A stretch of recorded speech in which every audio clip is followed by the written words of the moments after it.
Greetings and welcome to the second round of Madness. For the first 2 weeks of the competition, each of our teams had to build a 6-house and a Great House themed town mod.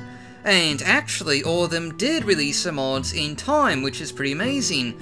We had 7 teams release 7 different 6-house themed town mods on the Nexus, and that is a pretty amazing feat.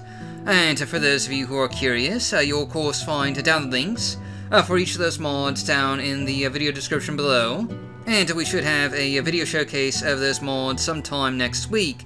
We are running a bit behind schedule. I'm not sure how many of you are already aware of this or not, but basically our video editing computer for the channel died last week. And I don't mean it just died, I mean the motherboard capacitors are actually on the verge of just blowing up. I mean, that's not exactly what the repair technician said, but it's very similar. So basically that computer is dead. And yeah, it's just taken a long time to get a new sort of editing setup on this computer, and also a recording setup, because this is the first time I think that I've recorded audio on this computer. I'm actually not really entirely sure how this sounds. Do let me know if the audio sounds a bit weird, because I don't really remember all my settings that I had for the audio on the old computer, so I'm just kind of guessing here. There might be a few things that I need to change, who knows. But anyway, back to the actual video here. We've got another challenge for 7 teams to face, the second and final challenge of this year's Modding Madness. So without further ado, let's head on over to our first random generation platform at the Tower of Madness to see what the teams will have to build in the final 2 weeks of the competition. And our first theme is a religious theme. Now that's kind of interesting, we haven't had that one before. But anyway, this means the teams will need to build a mod with a theme based around one of the Tamriel or Morrowind religions, which could include the Imperial Cult, the Tribunal Temple, Daedra Worship, or any of the other religions based in the Elder Scrolls universe, and there's quite a few of those. So for those who are, a bit more creative, you could probably dig up something that no one else has really done before. But moving on, let's see what our second theme is going to be, and we have a coastal and ocean theme. Alright, so our 2 themes are religion and ocean. There's a fair bit of potential there. For the coastal theme, that means, building something along the coast, or perhaps doing something related to pirates, sunken ruins, or small islands, or just what have you. So in this case, perhaps a quest mod involving the retrieval of some religious artifact from a shipwreck, or perhaps locating the lost shrine of Hermaeus Mora, since, there isn't one in Vanilla Morrowind.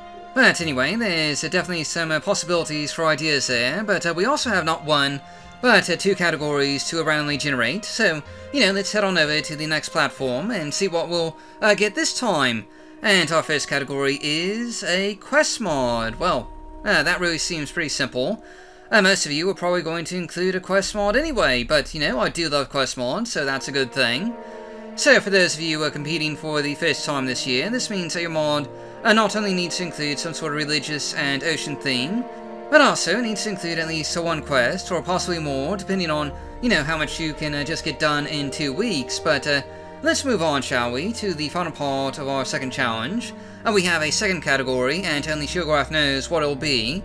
And we have a Landmass mod. That's right, each team will need to build a Landmass mod with a quest using a ocean and religious theme by October 31st at 11:59 PM UTC GMT -6 time. And this actually sounds a bit more, challenging than it actually is. Really, any landmass will count, so a tiny island with 1 house or a shrine on it is good enough to count for the landmass category.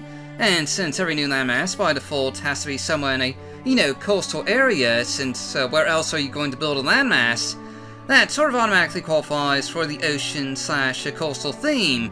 But anyway, there's plenty of possibilities here for different types of mods.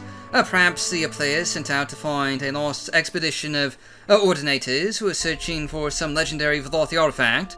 Or quite possibly, a band of pirates has raided and sunken a ship full of alms for the Imperial Cult. There's a lot of, just interesting potential ideas here, and either way, you have until October 31st, again at 11:59 PM -6 UTC GMT time to release a religious, ocean-themed quest and landmass mod. Good luck to all the teams, and may the best teams win. And once again, don't forget, you'll find a list of all the mods that were submitted for the first round of the competition down in the video description below. So, thanks for watching, and I'll see you all next time.